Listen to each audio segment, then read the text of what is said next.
Welcome back, ladies and gentlemen. We hope you've enjoyed all the videos so far, and this is another one for you. And this time around, we're going to zero in on a piece of literature, and it says this: more Calvinistic than Calvin. Oh, sorry, it's a question mark. So more Calvinistic than Calvin? So yeah, it's not a statement, but it's a question instead. Hardline Reformed Theology and the Malaysian Church. Now, this is written in the Malaysian Church context, right? So it's quite localized in that sense. Both gentlemen here have a hand in this book in the sense that Samuel has read the book, he has studied through it, and he has probably some questions that he would like to forward to another person on my right who has had an actual hand in the book. Reverend Dr. Victor Lee, President of Bible College Malaysia; Samuel Nesan, of course, founder of Explain International, and also Director of the course Apologetics in Malaysia Baptist Theological Seminary. So both of you are, I would say, in the theological world, I respect both of you a lot. So to know that there are differences in thoughts in this world, it's going to be very interesting to me. So for this video, what I'm going to do is I'm really going to take a back seat here, and I'm going to sort of fold my arms and rest a little bit from my hosting duties to see what the both of you have to say about this. So maybe we can start with Samuel, maybe start with you, and share your thoughts about the book. I trust you have read it, I trust you have gone through it, and then maybe also share your concerns about it, maybe some problems or even some potential issues that you have with the contents of the book. And then maybe we can get Dr. Victor to also share his viewpoint, what he thinks of it, or maybe even the context of it, what he was thinking when he was contributing to the book. I think that would be helpful as well. So Samuel, maybe you can start us off. Yeah, I mean, first of all, just glad to be able to sit down with one of the authors, Dr. Victor, and just be able to discuss this. And I think one of the, I just want to make sure in terms of a disclaimer, I'm not discussing the entirety of this book. Yeah. One of the questions that I had about this book is, what is the book trying to achieve? And I know that as soon as the book came out, the Reformed community were not happy with this book. And one of the reasons they were not happy is they felt two things. Number one, that Reformed theology was kind of misrepresented. And number two, it was kind of dealing more with Calvin's view of things and kind of engaging that rather than a kind of a biblical disagreement with this. And while the book does want to tackle hardline Reformed theology, it also, the third issue is it kind of lumped everyone in one broad brush. So that's kind of the three major issues that I think that the Reformed community would have looking at this book, and it'll be great to hear. Just to put it out there, we're only focusing on those things, but it'll be great to hear your thoughts on that. Good. Yeah, when we were working on this book, we already predict that this probably will be the outcome. We probably have not said enough about certain things, or we have misrepresented. So right from the beginning, the purpose of this book was because of a particular church that is causing division and harms and confusion, especially to college students who are studying, and then their so-called Christian fellowship got hijacked and so forth. So we leave that to another day, the story, but that was the cause. And a few of the authors were affected by this. So four of us came together, talk about, let's do a book. Main reason is to help our own church members. I'm not talking about Reformed churches. I'm sure Reformed churches will have your own way of dealing things. But the non-Reformed churches, especially Pentecostal, Charismatic, Methodist, and Anglican, and etc., those who are not necessarily following the Reformed traditions, they have concerns. The pastors have brought in attention to us, and so we thought it may be good for us to write something to distribute among our circles so that they are more well informed. And you'll be surprised that many people, many Christians don't know anything at all about Reform. They just know, oh, there's a church called Reformed Church, blah, blah, blah. They know, okay, Presbyterian are Reformed, but that's all they know. What exactly is it about? They probably don't have a clue. So when we designed the book, it was intention for education purpose. It's not to fight any particular church per se, but of course there are some more personal notes inside. But the idea is to educate the church publicly so that we have a general understanding of what reforms are all about. The goal is not to bash Reformed theology. I think we make that clear. But of course some may have their own views because there are four authors. And in some way when you start to address something, because the four of us are not Reformed. We make it very clear. This book is not written by reformers or people who are studying reform or Calvinist experts. We are not there. I'm sure if we get the reform scholars who come together and write the same book, it will be totally different. Okay? We understand that for the general public, at least for our members, they cannot handle very complicated discussion. Very long history cannot. They just cannot. So the book must be thin, must be readable. The language, in fact, initially there was so many footnotes. It was all cut off because it wouldn't be readable for the people that we are trying to help. So we ended up with this level. And I'm sure a lot of Reform friends say, you have not said this well enough. This should be more clear. The nuances are not there. We understand. But with the constraint of word limit and the level of the audience that we are dealing with, that's all we try to do. And in fact, it is full of generalization. It's a lot of reductionism in the book. They kind of lump everyone together. We understand that. We know it's the unfortunate outcome of it. But at least we try to bring them in so that they have at least slightly better understanding, know a little bit more about reform. At least they know such a thing called tulip. You'll be surprised many of them don't know anything about that. And if they have further questions, I'm sure they have reform friends they can ask. Right. And we do expect the reform community will start reacting and start producing their work, which is fine. There's no problem. I'm happy for that to happen. So to that end, when you say that the target audience was really the Christian who have probably don't know what reform is, and the general church Sunday-going Christians, those are the target audience that you're planning to help, and that's why the footnotes have been, and there's a lot of reduction that's happened. Very general, very simple view, and the cost of writing. I mean, the reason to read this book is to address the conflict that one particular church is bringing up. Yes. So in as much as we want to introduce all these things, we also want to tackle the issue of preparing them so that they don't leave their own church to join this particular church. Yeah.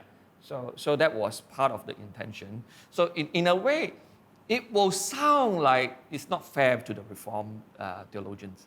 Some of the things that have been written, in a way, is trying to highlight the other aspect of charismatics groups and so forth to showcase, actually, we are not bad people. Our church is realit. It's legit. We are not preaching false gospel. Yeah. There are things that we can agree with the Reformed pastors and churches. Yeah. So you don't have to jump to another church just in the fear of you're not getting the gospel right. So that's the point of where we are. We work on that book. To that end, has it been helpful to all the goals that you've shared, to all the audience that you're trying to help, to all the people that you're trying to reach for this book? I mean, I'm sure you've gotten some amount of feedback. Yeah. To that end, do you feel that they have benefited, or have they told you that, yes, the feedback you've gotten, this has been beneficial, this has helped? Well, some of the pastors have given us feedback. I think they find it helpful because they have no clue how to deal with it. That's the state of the church, unfortunately.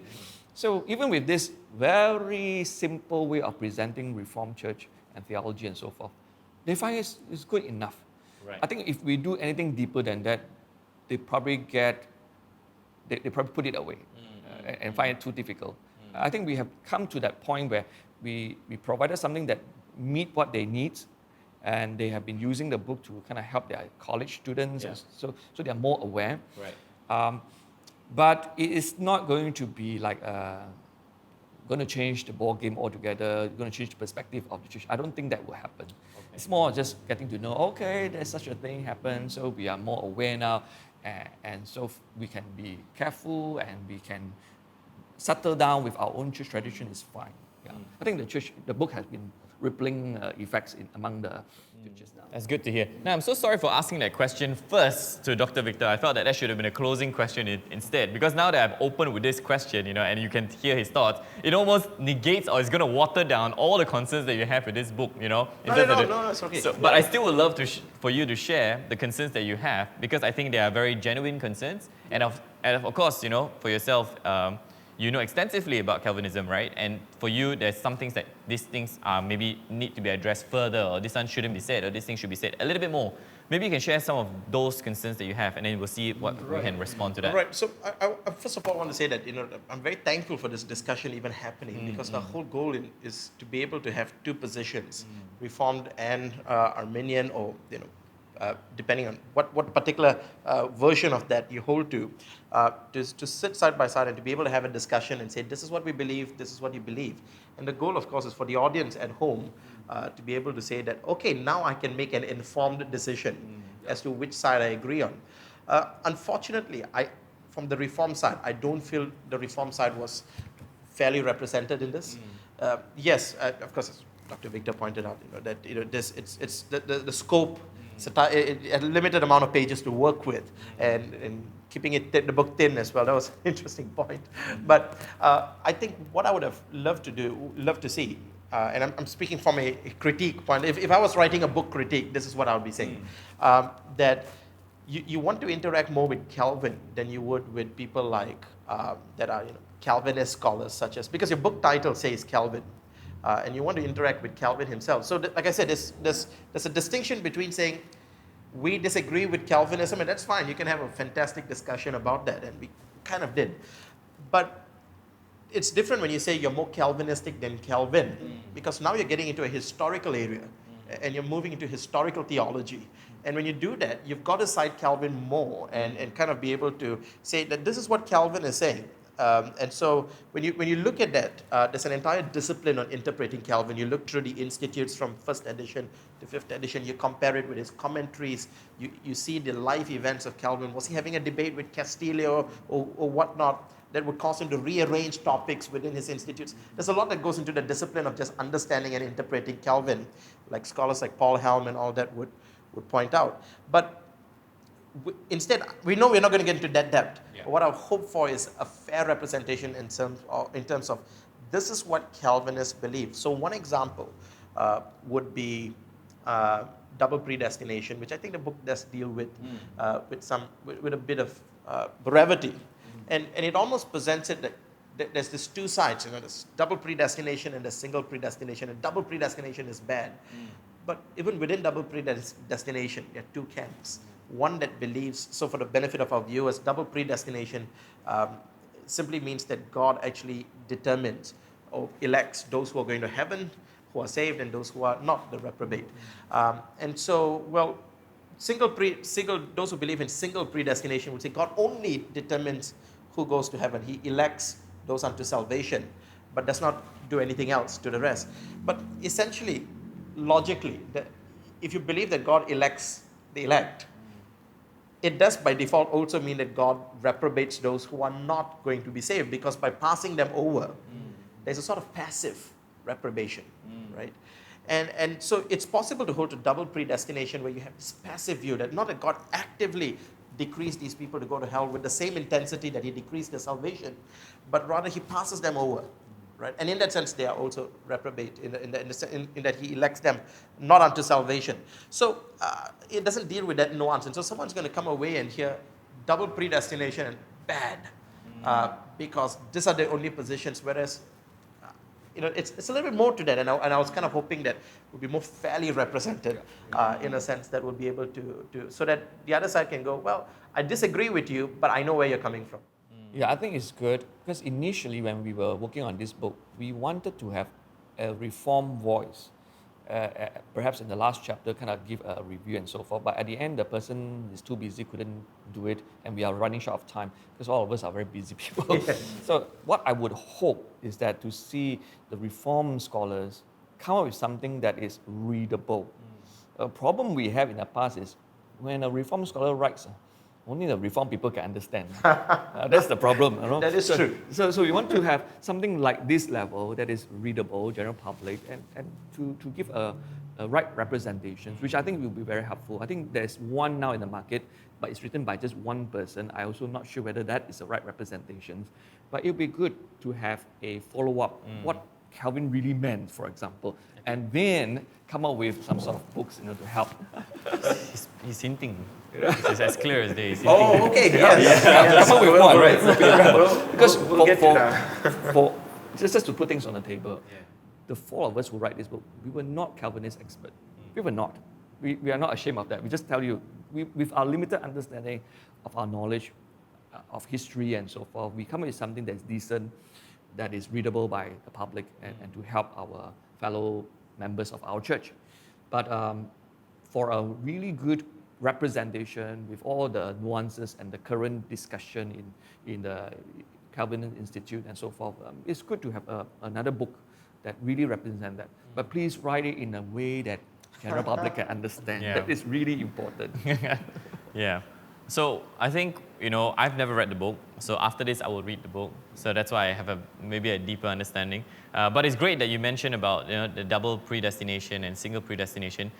Chances are, I don't know. I wish I read the book, because if I were to read the book, would I think the way you think and saying, that means double predestination is bad. And I didn't get even a chance to maybe consider the camps within double predestination, because it's not mentioned in the book, right? It's just a generalized say. Once you read the book, the feeling you come away with is that it is bad.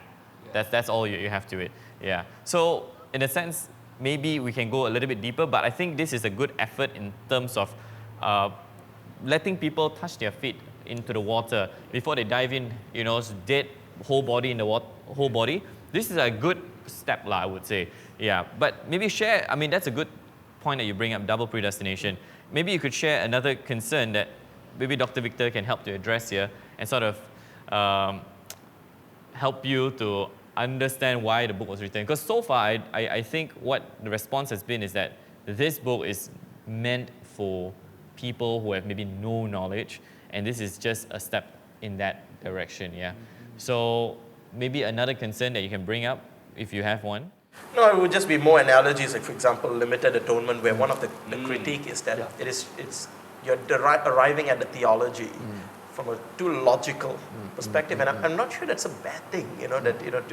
To make so. I mean, when you do theology, you would want it to be logical. You don't want it to be illogical. And so I don't think that that's a bad thing. So I totally get that the audience, you want to keep it simple for them, and so, but it does seem to me that so I love the way the limited atonement thing, they did what is commonly known as Owen's trilemma, which is the 3 points of Owen, that if Christ died for all sins of all men, then how is it that some are not saved? And so it deals with that, but we were kind of hoping there would be a little bit more biblical exegesis, or at least to kind of show that this is kind of what Calvinists believe from the Bible. Because it's one thing to say, look, Calvinists believe that Jesus only died for the elect, and they do that. Whereas if you show, for example, John 3:16, and how for God so loved the world that he gave his only son, that all who believe, everyone believing in him will not perish but have eternal life. And you kind of show that, okay, Calvinists interpret this like this, Arminians interpret it like this. I know it could be long, I know you're looking for the length, but that would have kind of, I think, helped people realize, so that's where these two are differing. And so let me study the text for myself and see what I come. So that would be my concerns. But at the same time, I also want to say this, I realize that from a pastoral perspective, you're concerned to see lots of confusion among the members, and you're kind of responding to that. So I just want to say that I sympathize and understand with the intentions. Would you have included that? Now when you look back, now you have the benefit of hindsight, and you hear what Samuel is saying. Now that you have some time to digest what he said, would you have maybe I don't know, another second edition in the future? Would you have? I think among our 4 scholars, we kind of settled down. That's it.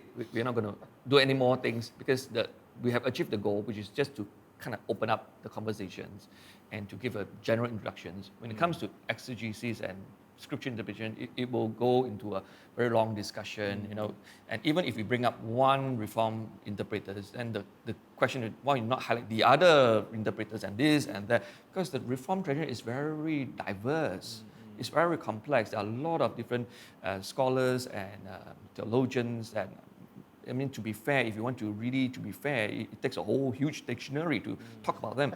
So I say, okay, we can do, that's all we can do, and we don't apologize. We are non-Calvinist expert. We are not that kind of researcher. For me and my biblical scholars, some of them are historians, some of them are more of a church leader. So we do at that niche level just to help. And for any further work, I think it takes another group of people which are more qualified, better informed, and to produce something that is of good quality and for the public space. I think we need more Malaysian to write. And one book cannot solve your problem. You don't go and make a decision of which position you make just based on one book. Please don't do that. I'm telling all Christians here in Malaysia or beyond, don't base your position just on one particular thin book like this. It's meant for you to start a conversation. Talk to your pastor, talk to your leaders in the church. This is something interesting. let's study more about it. Then you find resources. There are plenty of them. And hopefully Samuel will write one soon. That's what I was trying to get at, you know. And that's something that's readable, you know. Yeah. Because the reality is this. This from my personal observation. I've been to Indonesia. Indonesia has a strong reform background, okay, and they're doing very well. The churches there are, especially in North Sulawesi, they are really growing. So, and interestingly, in those areas, as much as we assume reform are very logical, structured, but these reform in North Sulawesi are very tribalistic. They are very free. Of course, they have their liturgy and so forth, but they are blending all kind of elements in. So what I'm trying to say is that one book cannot solve your problem. No matter how you try to bring in the nuance, it will never be sufficient. But it's important that we keep an open heart, an open mind to explore and to encourage more people to produce something from our Malaysian context to address issues so that the church at large will benefit from it. Very good. I mean, it's thrown the gauntlet down to you. I mean, we're looking forward to a book from you, Samuel, that is 98 pages long. Kept it within the 100 marks. Yes, kept it within 100. So 98 pages long that you're going to write about Reformed theology. But the challenge is 98 pages long. Then we will see whether it is at all possible. Yeah, because like you say, a dictionary length, you know, and that one also maybe not enough. It is. It's Yeah. really comprehensive. So that's a good challenge for you. Then we will see whether it is humanly possible to keep it reformed, you know, to drum it down to 98 pages or not. Yeah. But, you know, if you have, you know, you said nothing else but except the part where you talk about double predestination and the previous thought. I can give more analogies, but I think that the two analogies would suffice. Yeah. But my point is that this is the same point that I'm saying is that Exactly. How you represent. But I just want to add one thing real quick, and that is that what we're having here is kind of what we want to foster, which is hearing one another, being willing to have disagreements, differences of opinions, and yet being willing to, you know, hold hands and say we're Christians, we're brothers in Christ. Yeah. If we can do that, then I think that's how you tackle the hardline movements, which is that saying that no, you cannot have this thing, you kind of have to break and don't talk to one another. Tell me, before we close, right, Samuel, tell me one good thing you're happy about with the production of this book that you're very grateful for about the publishing of this book. The fact that the conversation has started, because before this, Calvinism has been a taboo topic. You don't mention. And so now it's out in the open. So you can actually have, and actually this is exactly what I think Dr. Victor and the team were kind of looking for, which is you can now have a conversation about it. And so they clearly, and I'm just basing it off of what you said, that they don't expect this to be the final word on the subject. If anything, it's the start of more discussions on this. And I think that I really welcome that very much. And I hope the churches will be able to discuss. And hopefully we can hear one another more. Fantastic. Yes. And your hope as well, you know, maybe for future books, Dr. Victor? Well, not on this topic anymore, but on many other topics. I think Malaysian churches need to be mature enough to handle the tension, to have diversity, but at the same time agreeable, like we can stand together and have a common witness to our nation, to our countries and to people around us. And also, we also hope that more scholarship can arise from our part of the world, so that many brilliant minds can really exercise the gift that God has given to them to write, to produce books, and to contribute to the wider church. Very good. With that, ladies and gentlemen, I want to say thank you so much to the both of you. Hey, you know, I don't know if this is a good time to promote the book, but hey, you know, we've discussed at length about the book. So the only way you can sort of understand what the both of them have been speaking about is if you get the book and if you read the book, correct? If not, this whole conversation or discussion would be only 50% meaningful to you. So yeah, you know what? Just we'll provide it in the description somewhere below. Instead of book in the description. Correct. Thank you so much. Yeah. Other than that, we said thank you so much for pointing out, you know, certain concerns that you have. Thank you so much for addressing those concerns as well, and thank you so much for doing this, having maybe even differing views, but still coming together, united in Christ, to talk about a very, very common topic and starting the ball rolling in especially the Malaysian church context. I appreciate that from both of you. Thank you so much for watching as well. We'll see you guys again in the next one. Bye bye.